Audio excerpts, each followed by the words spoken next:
Hello guys, അപ്പോൾ ഓണമൊക്കെ കഴിഞ്ഞ് എല്ലാവരും ഹാപ്പി ആയിരിക്കില്ലേ? അപ്പം ഞങ്ങൾക്ക് ഓണമൊന്നും ഇല്ലാണ്ട് ഞങ്ങൾ എന്തപ്പോൾ വീഡിയോസൊന്നും ഇടാഞ്ഞത് കേട്ടോ. അങ്ങനത്തെ ഒരു സാഹചര്യമായിരുന്നു.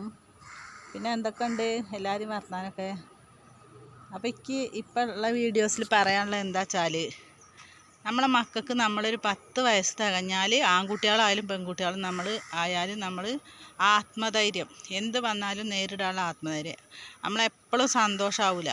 സന്തോഷത്തിൻ്റെ ടൈമിൽ തന്നെ ചിലപ്പോൾ നമുക്ക് സങ്കടങ്ങളുള്ള കാര്യങ്ങളും വരാൻ സാധ്യതയുണ്ട്. കാരണം ദൈവത്തിന് പോലും ചിലപ്പോൾ സന്തോഷം നമ്മളത് കണ്ടാൽ അസൂയ തോന്നിപ്പോകാം എന്നാണ് തോന്നുന്നത്. അപ്പോൾ നമ്മൾ ആത്മധൈര്യം മക്കൾക്ക് പകർന്നു കൊടുക്കുക. ചിലപ്പോൾ അവരെ ഓർക്കാത്ത കാര്യങ്ങളായിരിക്കും അവരെടുത്ത് ഇടപെടുക. ഇപ്പം നാട്ടിൽ വേറൊരാൾ ചെയ്തതാണെങ്കിലും ഈ കുട്ടീൻ്റെ പേര് ആരെങ്കിലും അറിയാതെ പറഞ്ഞു പോയാൽ പിന്നെ അതങ്ങനെ ആ കുട്ടിയായി മാറി തെറ്റുകാരൻ. അപ്പോൾ ആ കുട്ടിക്ക് ആ ധൈര്യം ഉണ്ടാവില്ല. അതേമാതിരി ലവിൽ പെട്ട കുട്ടികളാണെന്ന് വെച്ച് കഴിഞ്ഞാൽ ആ കുട്ടികൾ പിന്നെന്താ, അവർ ഉപേക്ഷിച്ചോ അല്ലെങ്കിൽ ചതിച്ചോ പോകുമ്പോൾ ആ കുട്ടികൾക്ക് താങ്ങാൻ കഴിയുന്നില്ല.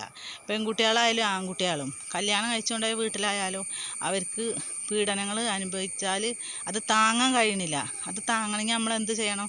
ഒരു 10 വയസ്സിന് ശേഷം ആത്മധൈര്യം, എന്തും വരും എന്തും നേരിടാന്നുള്ളൊരു ആത്മധൈര്യം. നല്ല ദേവീനമാരി ജീവിക്കാൻ ആദ്യത്തെ മാതിരി ആരും പറഞ്ഞു കൊടുക്കരുത്. പിന്നെന്താ, അത്യാവശ്യം സീതാദേവിയായ അത്യാവശ്യം ഭദ്രകാളി ആവാനാണ് പറഞ്ഞു കൊടുക്കേണ്ടത്. ആ അനുഭവങ്ങളാണ് കേട്ടോ. അപ്പോൾ നിങ്ങൾക്കൊക്കെ എൻ്റെ ഈ വോയിസ് ഇഷ്ടപ്പെട്ടിട്ടുണ്ടെങ്കിൽ, ഈ വീഡിയോ ഇഷ്ടപ്പെട്ടിട്ടുണ്ടെങ്കിൽ നിങ്ങളൊക്കെ പ്രതികരിക്കും കേട്ടോ. ഇഷ്ടമായിട്ടില്ലെങ്കിൽ പിന്നെ വേണ്ട. അപ്പോൾ താങ്ക് യു കേട്ടോ. അടുത്ത വീഡിയോ ഇടുന്നത് വരെ